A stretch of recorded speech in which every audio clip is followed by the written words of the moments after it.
Good morning students. Class 10 16.4 के मैं कुछ क्वेश्चन आज करवाऊंगा आपको। क्वेश्चन नंबर 6, 8, 13 और 14। चार क्वेश्चन थोड़े इंपॉर्टेंट है, चार क्वेश्चन मैं खुद करवाऊंगा। इसके बाद आज हमारी 16.4 जो है वो बिल्कुल कंप्लीट हो जाएगी। तो मैं क्वेश्चन करवाने जा रहा हूं क्वेश्चन नंबर 6।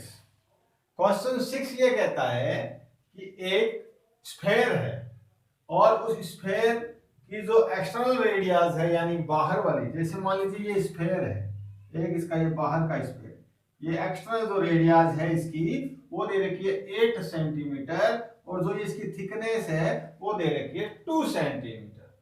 अब इसने कह दिया इसका जो ये बीच में जो ये मेटल लगा हुआ है, ये मेटल, इस मेटल का हमें वॉल्यूम फाइंड करना है। बाहर की जो रेडियस है वो दे रखी है 8, थिकनेस जो हो गई वो हो गई 2 सेंटीमीटर। तो 8 में से 2 जाएंगे, अंदर की जो रेडियस बचेगी, इंटरनल जो रेडियस होगी हमारी वो होगी 6। अगर हम बाहर के स्फीयर में से अंदर वाले स्फीयर के वॉल्यूम को माइनस कर देंगे तो बीच में जो हमारा ये मेटल है इसका वॉल्यूम हमें मिल जाएगा। तो रेडियस हमारे पास आ गई। वॉल्यूम का फॉर्मूला होता है 4/3 pi are cube, 4/3 pi are cube. ये एक्सटर्नल है इसलिए इसको नंबर 1 कर दिया, ये इंटरनल है इसलिए इसको नंबर 2 कर दिया। 4/3 दोनों में कॉमन आता है इसलिए 4/3 को कॉमन ले लिया। R1 की वैल्यू है 10, 8 का क्यूब और 6 इंटरनल रेडियस है इसलिए 6 की पावर कर दी 3। R3 R3 R3 R3। अब 4/3 पाई की वैल्यू होती है 22/7 और कुछ एक बच्चे पाई की जगह 3.14 भी लेते हैं, तो बिल्कुल आप 3.14 भी ले सकते हैं। तो इसके आंसर में 1 2 3 9 पॉइंट समथिंग का कुछ असर पड़ेगा। तो 4/3 पाई का 22/7, 8 का क्यूब होता है 512 और 6 का क्यूब होता है 216, 216। 4/3 मल्टीप्लाई 22/7, 512 में से मैं 216 को माइनस करूंगा तो मुझे मिलेगा 296। 4 को 22 से multiply, after that multiply 296 and divide by 7/7, 3 21। ऊपर वाले सबको मल्टीप्लाई करके 21 से हम डिवाइड कर देंगे तो हमें आंसर मिलेगा 1240.38। और अगर आप पाई की वैल्यू 3.14 लेते हैं, पाई की वैल्यू 3.14 लेते हैं तो यहाँ आंसर में मामूली सा फर्क पड़ेगा, 1239 पॉइंट समथिंग कुछ आएगा। ये हमारा एक्सटर्नल था, ये हमारा इंटरनल था। एक्सटर्नल में से मैंने थिकनेस को माइनस किया तो इंटरनल की जो रेडियस थी वो हमारे पास आ गई। आपके सामने क्वेश्चन। अब एक क्वेश्चन है क्वेश्चन नंबर 8।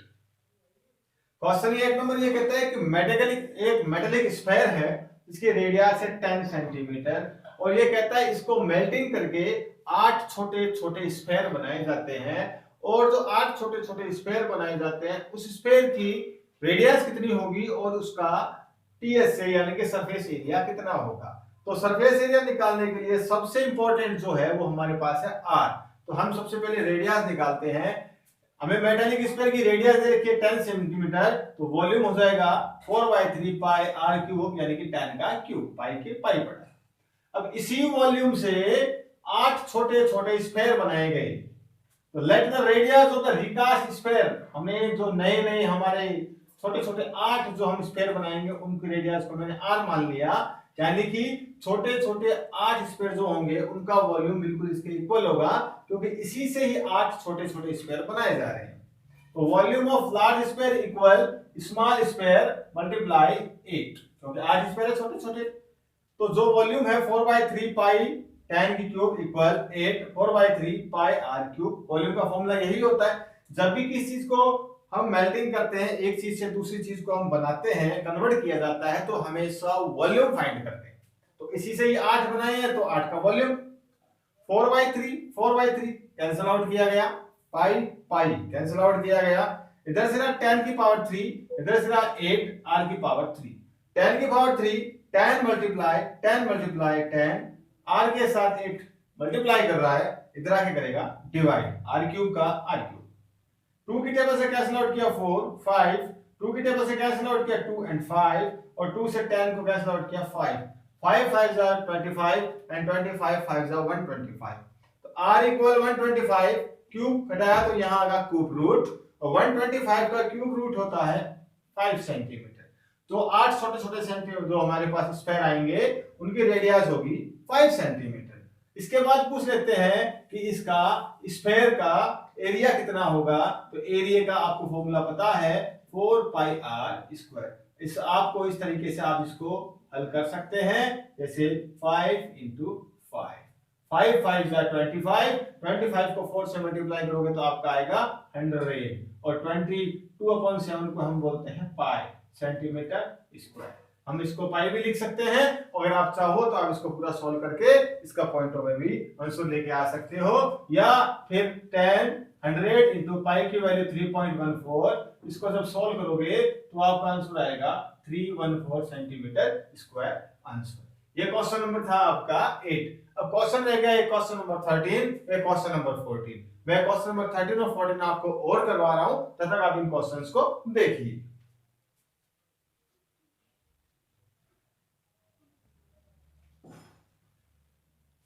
अब मैं क्वेश्चन लेके आया हूं आपके सामने, क्वेश्चन नंबर 13 और question number 14। Question number 13, question number 13 में क्वेश्चन ये कहता है कि भैया एक स्फेयर है, उस स्फेयर की जो डायमीटर है वो 0.7 है, और उस स्फेयर को 3000 टाइम पानी से भर भर के बाहर निकाला जाता है।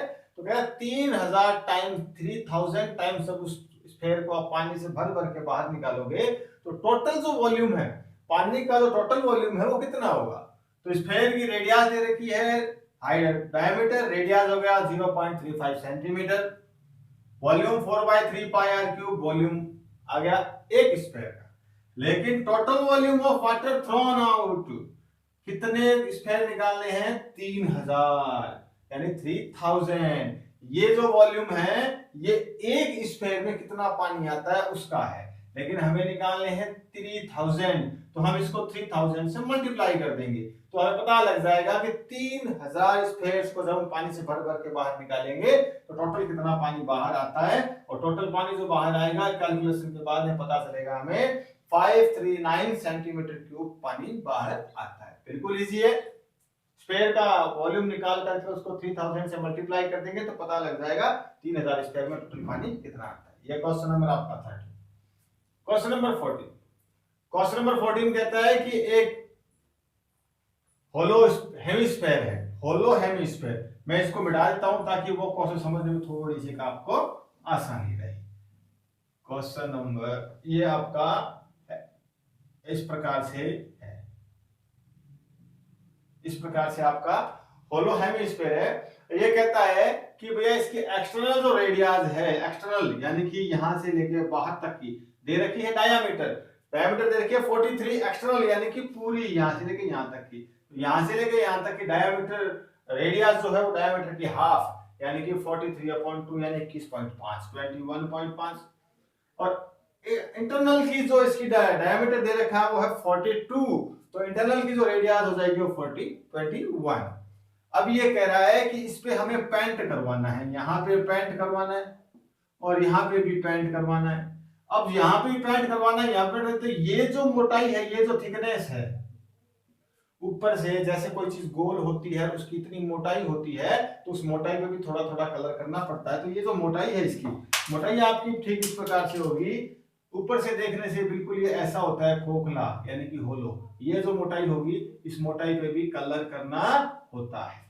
तो बाहर के स्फेयर में से अंदर का स्फेयर और बाहर का स्फेयर, बाहर का जब एरिया निकालना होता है तो मैं आपको पहले बता चुका हूँ CSA होता है। इसका भी ये इससे पीछे से बाहर का निकालना है तो इसका भी CSA हो गया।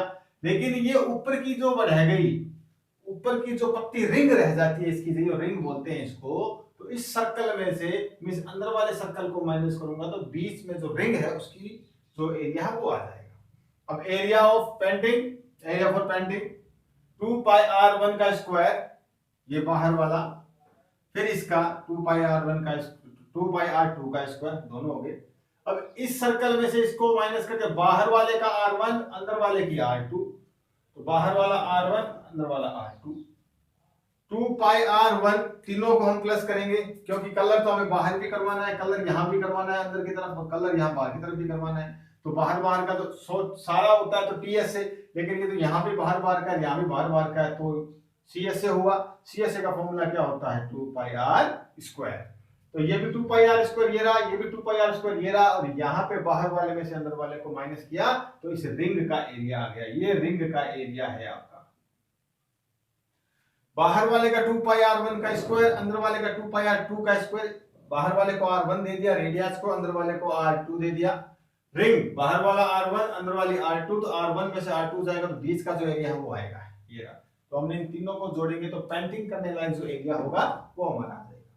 2 पाई r1 का स्क्वायर, ये भी r1 का स्क्वायर, दोनों प्लस किया तो हो गए 3 पाई r1 का स्क्वायर। 2 पाई r2 का स्क्वायर, ये माइनस पाई r2 का स्क्वायर, ये पाई r2, ये पाई r2, 2 पाई r2 में से 1 पाई r2 चला गया, पीछे रहा 1 पाई r2, 1 पाई r2 का स्क्वायर। पाई इसमें भी है, पाई इसमें भी है, पाई को लिया कॉमन, यहां रहा 3 r1 का स्क्वायर प्लस का प्लस r2 का square. After that we put the values 22/7, 3 r1 आपका है 21.5, 21.5 square square plus plus, r2 है 21 का स्क्वायर, 21 का स्क्वायर, 21.5 का स्क्वायर करके 3 से मल्टीप्लाई करेंगे हमें मिलेगा 1386.75, और 21 का स्क्वायर होता है 4421। इन सब को प्लस किया, प्लस करने के बाद में हमारा ये आता है। ये जो हमारा आया है ये हमारा टोटल एरिया आया है, ये वो एरिया है जिस एरिया पे हमें पेंट करवाना है। अब इसके बाद में क्वेश्चन ने पूछ रखा है कोस्ट, कि कोस्ट क्या आएगी, और कोस्ट की जो रेट दे रखी है वो दे रखी है 0.7 पैसे। तो कोस्ट निकालने के लिए हम इसको क्या करेंगे 0.7 से क्या कर देंगे मल्टीप्लाई कर देंगे, और 0.7 से मल्टीप्लाई करते ही इसकी जो कॉस्ट होगी वो हमारे सामने निकल करके आ जाएगी, और इसकी जो कॉस्ट आएगी वो होगी 402 अप्रॉक्स कुछ रुपए आएंगे। एक बार और समझा देता हूं। बाहर का एरिया 2 पाई आर स्क्वायर, ये भी 2 पाई आर स्क्वायर। बाहर वाले रिंग का भी निकालना पड़ेगा, तो बाहर वाले सर्कल में से अंदर वाले सर्कल को माइनस करूंगा, बीच वाले सर्कल रिंग का आ गया। तीनों को आपस में प्लस किया, प्लस करने के बाद वैल्यूज पुट करी, और वैल्यू पुट करने के बाद में कॉस्ट से मल्टीप्लाई की, तो हमारे पास इसका आंसर आएगा। 16.4 आज आपकी खत्म होती है। 16.4 खत्म होने के बाद में आपका एक चैप्टर और है, वो है मिसलेनियस 16 नंबर चैप्टर का, जो कि आप खुद से करके देखेंगे। क्वेश्चन नंबर 6 से मेन क्वेश्चन शुरू होते हैं, और मिसलेनियस क्वेश्चंस करने के बाद में उसकी फोटोज भेजेंगे। मिसलेनियस में कौन कौन से जो क्वेश्चंस है वो आपसे नहीं होते, उसके आप उम्र मेरे को बताएंगे। नेक्स्ट वीडियो में हो सकता है मैं 16 नंबर चैप्टर के कुछ क्वेश्चंस मैं आपको करवा दूं मिसलेनियस के। आफ्टर दैट इसके बाद में हम कोई न्यू चैप्टर शुरू करेंगे। तब तक के लिए थैंक यू, जय हिंद, जय भारत।